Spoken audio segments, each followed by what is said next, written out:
যে জ্ঞান একজন মানুষকে ডাক্তার বানায়, ইঞ্জিনিয়ার বানায়, আইনজীবী, বিজ্ঞানী, কৃষিবিদ বানায়, সেটাও সমাজের মঙ্গলের জন্য দরকার, সমাজের উন্নয়নে দরকার। তবে যখন দ্বিতীয় প্রকারের জ্ঞান অর্জন করব, আমাদের মনে রাখতে হবে যে যখন বিজ্ঞানের জ্ঞান অর্জন করবেন, গণিত সম্পর্কে জানবেন, ভূগোল, ইতিহাস, এই জ্ঞান যেন আল্লাহ সুবহানাহু ওয়া তাআলার নিকটে নিয়ে যায়, যেন আল্লাহ সুবহানাহু ওয়া তাআলার কাছ থেকে দূরে নিয়ে না যায়। যদি এই জ্ঞান আল্লাহ সুবহানাহু ওয়া তাআলা থেকে দূরে নিয়ে যায়, তাহলে সেই জ্ঞান ভালো জ্ঞান না, সেটা ভালো শিক্ষা না। এটা আপনাকে আল্লাহ সুবহানাহু ওয়া তাআলার নিকটে আনতে হবে। যেমন ধরেন, মেডিসিনের জ্ঞান অর্জনের মাধ্যমে আমরা জানি কিভাবে রক্ষা করে হাজার হাজার মানুষের জীবন। আবার এই একই মেডিসিনের জ্ঞান দিয়ে আমরা জানি কিভাবে গর্ভপাত ঘটায়। যুবক যুবতীরা জিনা করে আর গর্ভপাত ঘটাতে চায়। তাই এই জ্ঞানের দ্বারা যে ভুল কাজ, সেগুলো থেকে বিরত থাকতে হবে। মায়ের জীবন বাঁচানোর ক্ষেত্রে গর্ভপাত যদি শারীরিক সমস্যা থাকে, ইসলামের অনুমতি আছে। অন্যথায় আল্লাহ বলেছেন সূরা ইসরা অধ্যায় 17 আয়াত 31 এবং সূরা আনাম অধ্যায় 6 আয়াত 151 যে দারিদ্রতার ভয়ে সন্তানদের হত্যা করো না, সন্তান হত্যা নিষিদ্ধ। তাই যে জ্ঞানই অর্জন করেন তা হবে মানবতার কল্যাণের জন্য আর আল্লাহ সুবহানাহু ওয়া তাআলার নিকটে নিয়ে যাবে। যে নৈতিক মূল্যবোধ আপনি শিখছেন, খেয়াল রাখতে হবে যখন সন্তানকে স্কুলে দিচ্ছেন, স্কুল সন্তানকে ভালোভাবে গড়ে তুলছে কিনা। চিন্তা করেন, যদি আপনার সন্তানকে কনভেন্ট স্কুলে দেন, তাদের অনেক মূল্যবোধই আল্লাহ সুবহানাহু ওয়া তাআলার মূল্যবোধের বিপরীত। ব্যাপারটা এমন যে সন্তানের হাত পা বেঁধে তাদেরকে পানিতে রেখে বলছেন যে সাঁতার কাটো। কিভাবে সাঁতার কাটবে? কিভাবে সাঁতার কাটবে? তাই যখন স্কুলে পাঠাবেন, দেখতে হবে ঠিক জায়গায় দিচ্ছেন কিনা। যদি সংস্কৃতি, সমাজ, স্কুল আপনাকে আচরণ শিক্ষা দেয়, এটা হতে হবে ইসলামিক ধারার।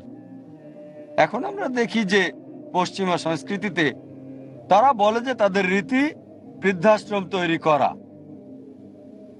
ইসলাম ধর্মে বৃদ্ধাশ্রমের কোনো স্থান নেই, কারণ ইসলাম বিশ্বাস করে যে পিতামাতাকে ভালোবাসা, সম্মান দেখাতে হবে। আর কোরআনে অনেক জায়গাতে আছে, সূরা লোকমান অধ্যায় 31 আয়াত 15, সূরা আনকাবুত অধ্যায় 29 আয়াত 8, সূরা আনাম অধ্যায় 6 আয়াত 151, অনেক আয়াতই বলছে যে আমি মানুষকে নির্দেশ দিয়েছি পিতামাতার সাথে ভালো ব্যবহার করতে। আর আমাদের নবীজি মুহাম্মদ সাল্লাল্লাহু আলাইহি ওয়াসাল্লাম বলেছেন, এটা আছে সহিহ বুখারীতে, ভলিউম 8, বুক অব আদাব, অধ্যায় 2, হাদিস নাম্বার 2। এক ব্যক্তি নবীজির কাছে আসলো এবং জিজ্ঞেস করলো যে পৃথিবীতে আমার ভালোবাসা এবং সম্মানের বেশি হকদার কে? নবীজি বললেন, তোমার মা। লোকটি বলল, তারপর কে? নবীজি আবার বললেন, তোমার মা। লোকটা বলল, তারপর কে? আবার নবীজি তৃতীয়বার বললেন, তোমার মা। লোকটি বলল, তারপর কে? তখন নবীজি বললেন, তোমার বাবা। 75 ভাগ, 4 ভাগের 3 ভাগ ভালোবাসা এবং সম্মান মায়ের, 25 ভাগ 4 ভাগের 1 ভাগ বাবার দিকে। সংক্ষেপে, মা পাচ্ছেন গোল্ড মেডেল, সিলভার মেডেলও পাচ্ছেন, ব্রোঞ্জ মেডেলটাও মাই পাচ্ছেন। বাবাকে একটা সান্ত্বনা পুরস্কার নিয়ে সন্তুষ্ট থাকতে হচ্ছে। তাই ইসলাম আমাদের বলছে পিতামাতাকে ভালোবাসতে হবে। বিশেষ করে সম্মানের হকদারের কথা বললে মা 3 গুণ বেশি পাচ্ছেন। ইসলাম ধর্মে বৃদ্ধাশ্রমের কোনো স্থান নেই। তাই যে আদব কায়দায় সন্তানের শিক্ষা দিই, সেটা আমাদের স্রষ্টা আল্লাহ সুবহানাহু ওয়া তাআলার চাওয়া মতে হতে হবে। আর এখন আমরা দেখি যে মুসলিমরা ফায়ারিং লাইনে। এখন দেখা যায় মুসলিমরা পিছিয়ে পড়েছে, বিশেষ করে বিজ্ঞান ও প্রযুক্তির ক্ষেত্রে, বিশেষ করে শিক্ষার ক্ষেত্রে। এর প্রধান কারণ হচ্ছে আমরা কোরআন এবং সুন্নাহ থেকে দূরে সরে গেছি। আগে 8ম শতক থেকে দ্বাদশ শতাব্দী সময়টাকে বলা হতো অন্ধকারের যুগ। অন্ধকার কাদের জন্য? ইউরোপিয়ানদের জন্য। আরবের মুসলিমরা যে উন্নতি করেছিল তা উল্লেখ করার মতো। যদি ইতিহাস পড়েন, স্কুলে যা পড়েছি, আমি নিজে কনভেন্ট স্কুলে পাশ করেছি, খ্রিস্টান মিশনারি স্কুল, সেখান থেকে পড়ালেখা করেছি।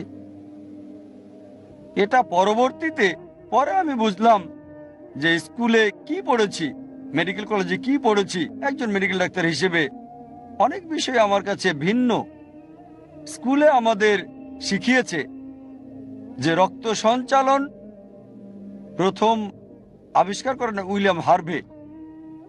আসলে যদি কোরআন পড়েন, কোরআন রক্ত সঞ্চালনের ব্যাপারে বলছে, সূরা নাহাল অধ্যায় 16 আয়াত 66, কিভাবে পেটে খাবার প্রবেশ করে, তারপর সেখান থেকে ইন্টেস্টাইনে যায়, ইন্টেস্টাইন থেকে রক্তনালী দিয়ে বিভিন্ন অংশে প্রবেশ করে মেমোরি গ্ল্যান্ড সহ, যেখানে দুধ উৎপন্ন হয়।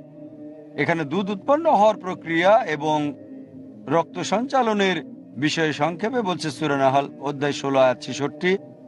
আর আমি গবেষণা করার পর জানতে পারলাম যে রক্ত সঞ্চালনের প্রথম যে ব্যক্তি বর্ণনা দেন তিনি ইবনে নাফিস, কোরআন নাজিলে 600 বছর পর, এবং উইলিয়াম হার্ভের 400 বছর আগে। কিন্তু পাঠ্যবই পড়লে দেখবেন উইলিয়াম হার্ভের কথা বলা হয়েছে। আমাদের কতজন ইবনে নাফিসের নাম জানি? কতজন? হয়তো কেউই বলতে পারবেন না যে ইবনে নাফিসই সর্বপ্রথম রক্ত সঞ্চালনের ব্যাখ্যা দেন। আমরা ভূগোল পড়েছি, কিন্তু ভূগোলে প্রথম যে ব্যক্তি পৃথিবীর মানচিত্র আঁকেন তিনি হলেন আল ইদ্রিসি 1154 সালে। স্কুলে আমরা যে ডিজিট শিখেছি কি বলা হয় জানেন? একে আরবি নিউমেরালস 1 2 3 4 বলা হয়, যা আমরা লেখা ব্যবহার করি 1 2 3 4, এটাকে আরবি নিউমেরালস বলা হয়, অন্যটা রোমান নিউমেরালস। ইন্ডিয়ানরা প্রথম 0 বা 0 আবিষ্কার করে, আর আরবরা সেটা নিয়ে পৃথিবী জুড়ে বিখ্যাত করে একটা ডেসিমেল যুক্ত করে। এভাবে আমরা পদ্ধতিটা পেয়েছি। গণিতে আমরা পিথাগোরাসের তত্ত্বের ব্যাপারে জেনেছি যে সমকোণী ত্রিভুজের সামনের বাহুর বর্গফল সমান অন্য দুই বাহুর বর্গফলের সমষ্টি। পিথাগোরাসের তত্ত্ব আমরা স্কুলে শিখেছিলাম যে এটা প্রথম আবিষ্কার করে আলতুসি। তাই আমরা জানি যে কয়েক শতাব্দী আগে মুসলিমরা বিজ্ঞান আর প্রযুক্তিতে উন্নত ছিল, কিন্তু এখন পাঠ্য বইয়ে তাদের কথা প্রায় নাই। ত্রিকোণমিতির জনককে আল-বেরুনি। আপনারা কি আল-খিন্দির নাম জানেন? আল-খিন্দি 200 সূত্র লিখেছেন গণিতে, জ্যামিতিতে এবং যুক্তিবিদ্যায়। আর একই সময়ে যখন গ্যালিলিও, ডেসকার্টিস এবং নিউটন বলল যে সব ফিজিক্যাল ল স্বয়ংসম্পূর্ণ, কিন্তু তিনি বলেছেন আপেক্ষিক। পরবর্তীতে অ্যালবার্ট আইনস্টাইন আরো গবেষণা করলেন আর রিলেটিভিটির থিওরি দাঁড় করালেন। আর ইতিহাস পড়লে আমরা জানতে পারি যে মোহাম্মদ আহমদ এবং হোসাইন শাকির, দুই ভাই, পৃথিবীর উপরিভাগ পরিমাপ করলেন এবং লোহিত সাগরের আড়াআড়ি পরিমাপ করলেন। একই সময়ে লোকজন ভাবত পৃথিবী চ্যাটা। আমরা রসায়ন পড়েছি আর জানতে পেরেছি যে গিবার নামক একজন প্রথম মদ আবিষ্কার করেন।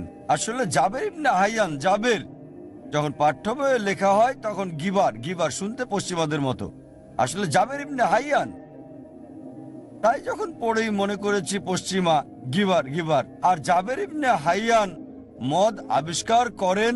অ্যালকোহল শব্দটি এসেছে আরবি শব্দ আলগুল থেকে, যার অর্থ খারাপ প্রভাব। ইতিহাসে মোহাম্মদ জাকারিয়া আর রাজির কথা আমরা জানতে পারি। মেডিসিনের ক্ষেত্রে বিশেষজ্ঞ ছিলেন, এমনকি মেইলস এবং গুটি বসন্তের উপর বই লিখেছেন। মেডিসিন পড়লে দেখতে পাই আলী ইবনে আব্বাস 20 খণ্ড লিখেছেন মেডিসিনের প্র্যাকটিস ও তত্ত্বের উপর। আমরা আবিসিনা সম্পর্কে জানি। আবিসিনাকে প্রাচ্যের অ্যারিস্টটল বলা হয়। তিনি আলী ইবনে সিনা, আলী ইবনে সিনাকে প্রাচ্যের অ্যারিস্টটল বলা হয়। তিনি দার্শনিক ছিলেন, গণিতবিদ ছিলেন। তাই যখন পিছনের ইতিহাস দেখি দেখা যায় যে পৃথিবীতে মুসলিমরা শীর্ষে ছিল। সেই সময় আমরা পৃথিবীর শীর্ষে ছিলাম, কারণ সেই সময় আমরা কোরআন সুন্নাহর নিকটবর্তী ছিলাম। আর এখন আমরা কোরআন সুন্নাহ থেকে দূরে সরে গেছি, আর এই কারণে ফায়ারিং লাইনে আছি। আমাদের খেয়াল রাখতে হবে সন্তানকে কোরআন হাদিসের কাছে রেখে শিক্ষা দিচ্ছি কি না। আমাদের দায়িত্ব সন্তানকে যথাযথ শিক্ষা ব্যবস্থা করে দেওয়া। এই কারণে আমি বলি যে আপনার সন্তান হচ্ছে আপনার আমানত। দেখতে হবে তাদেরকে উভয় জগতেরই শিক্ষা দেওয়া হচ্ছে কি না। এটা আমার জন্য সাক্ষর করার ছিল। 8 বছর আগে সমস্যাটা দেখেছি আমি। আর যদিও আলহামদুলিল্লাহ আমি শিক্ষার উপর লেকচার দিয়েছি, আমার জীবন সঙ্গী বাছাই করতে সময় নিয়েছি, কারণ সঠিক জীবন সঙ্গী চেয়েছি। আর অবশেষে আলহামদুলিল্লাহ আল্লাহ আমাকে দিয়েছেন। যখন সন্তান হলো, আমার বড় ছেলে 12 বছর বয়স, আমি সবসময় চিন্তা করেছি একটা ভালো স্কুলের, যার মধ্যে সমন্বয় থাকবে ইসলামিক শিক্ষা এবং সাধারণ শিক্ষার। বিজ্ঞান গণিতকে আমি সেকুলার শিক্ষা বলি না, কারণ সেকুলারের সংজ্ঞা হচ্ছে স্রষ্টার সাথে সম্পর্কহীন।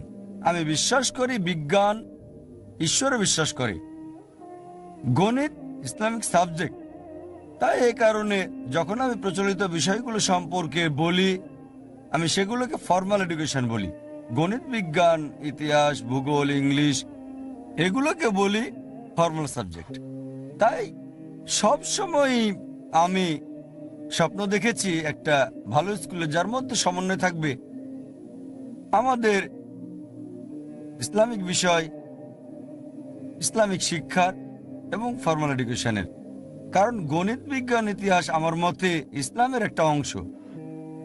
আর আমি পৃথিবীর নাম করা স্কুল দেখলাম, একটা জরিপ করলাম, আলহামদুলিল্লাহ অধিকাংশ ইসলামিক স্কুলগুলো নিয়ে সে সময় প্রায় 6 থেকে 8 বছর আগে 2-3 বছর করেছি। মাশাআল্লাহ পৃথিবীর অধিকাংশ সেরা স্কুলগুলোতে গিয়েছি। America, Canada, UK, south Africa, Australia, Malaysia, শত শত স্কুলে আমি গিয়েছি। আর দেখলাম যে পশ্চিমা দেশে অধিকাংশ ইসলামিক স্কুল, প্রায় সবগুলোই ছিল মুসলিম ম্যানেজড স্কুল। মুসলিম ম্যানেজড মানে পরিচালনা করত মুসলিমরা, কিন্তু সেগুলোকে ঠিক ইসলামিক বলবো না। কারণ আমরা জানি যে পশ্চিমা বিশ্বে ভয় আছে মদের, মাদকাসক্তির, অশ্লীলতার। আর এই সবগুলোতে ছাত্রছাত্রীরা যে ড্রেস কোড মানে তারা ইসলামিক হিজাব পরে, মাশাআল্লাহ তাদের জন্য প্রার্থনার সময় আছে নামাজের, আলহামদুলিল্লাহ কোনো মদ ছিল না, মাদক নাই, আলহামদুলিল্লাহ। তাই সেটাই হচ্ছে আসল ইসলামিক স্কুল। ইন্ডিয়াতে ফিরে এলাম আমি, অধিকাংশ মুসলিম ম্যানেজড স্কুল, তাদের ইসলামিক ড্রেস কোড আছে, নামাজ পড়তে পারবেন, মদ পান করা, মাদক নেওয়া যাবে না, কিন্তু নতুনত্ব পেলাম না। তবে আলহামদুলিল্লাহ পশ্চিমাদের তুলনায়, যেখানে মাদক সেবন, মদ পান করা সাধারণ ব্যাপার, অশ্লীলতা কমন, সেই তুলনায় ভালো আমি খুশি হলাম। কিন্তু আমি যা খুঁজেছিলাম তা হচ্ছে একটা শিশু স্কুলে যায়, তার সেরা জ্ঞানটা পাওয়া দরকার। কোন স্কুলে এটা পেলাম না। যা চেয়েছি, এখন আমাদের মুসলিম উম্মাহ 2 ধরনের শিক্ষায় বিভক্ত হয়েছে। এক ধরনের শিক্ষা যেটাকে বলে সেকুলার শিক্ষা, সেখানে তথাকথিত সেকুলার শিক্ষা হয়, আমি বলি ফর্মাল শিক্ষা। তারা গণিত, বিজ্ঞান, ইতিহাসের উপর জ্ঞান চর্চা করছে, তবে দিন থেকে অনেক দূরে।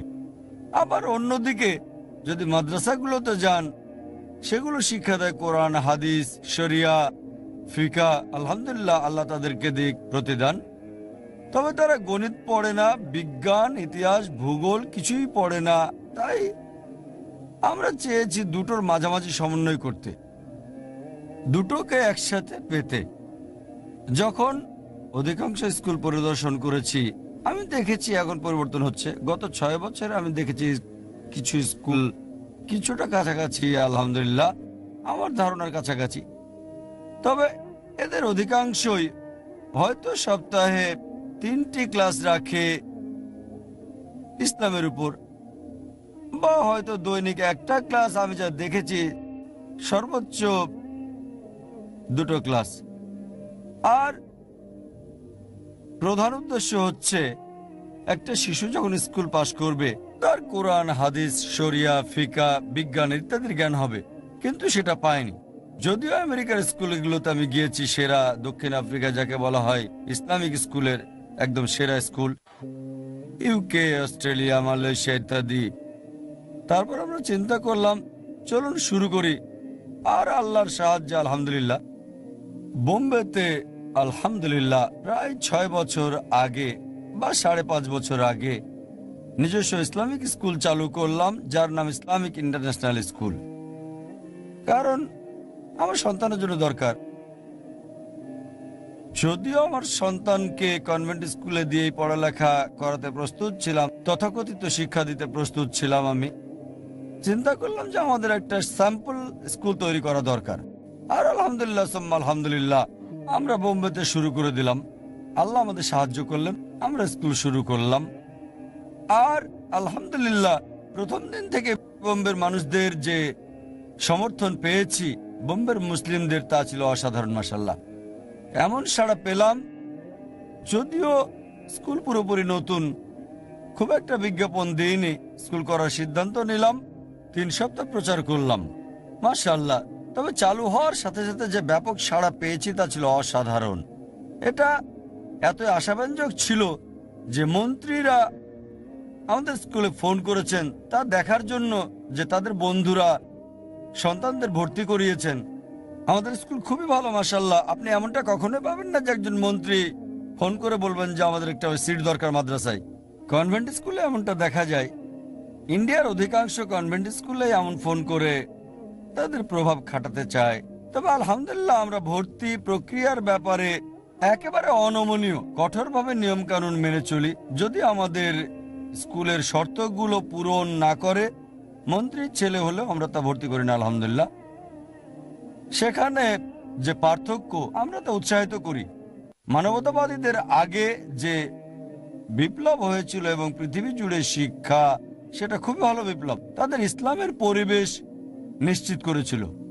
আমি খুবই আনন্দিত যে পশ্চিমা দেশে হোক, সেটা ইউএসএ বা ইউকে, সেখানে স্কুলগুলোতে একজন শিশু ইসলাম চর্চা অন্তত করতে পারছে।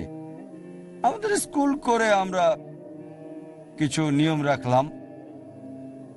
আমি একটা পূর্ণ সমন্বয় চেয়েছি যে যদি কেউ স্ট্যান্ডার্ড 10 পাস করে, সে সময় অন্তত যেন আলিম পাস করতে পারে যখন দারুল উলুম পাস করে। পাশাপাশি যেন কনভেন্ট স্কুলের সাথেও প্রতিযোগিতা করতে পারে, সেটাই ছিল উদ্দেশ্য।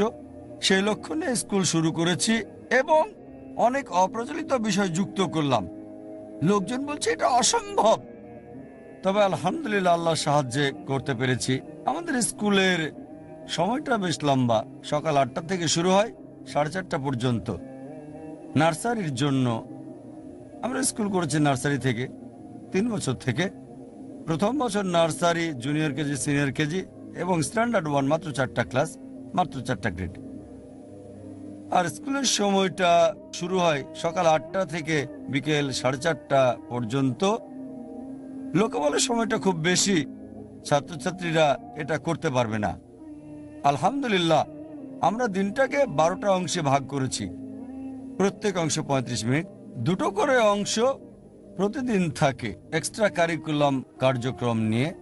মার্শাল আর্টস হতে পারে, তাইকোয়ান্দো, জুডো, সাঁতার, বা হতে পারে কম্পিউটার, এবং সব এক্সট্রা কারিকুলাম কার্যক্রম গড়ে 2টো অংশ একদিনে। প্রত্যেক শিশুর জন্য বাধ্যতামূলক সাঁতার শেখা, তাইকোয়ান্দো, জুডো, মার্শাল আর্ট, ছেলেদের জন্য ফুটবল ইত্যাদি।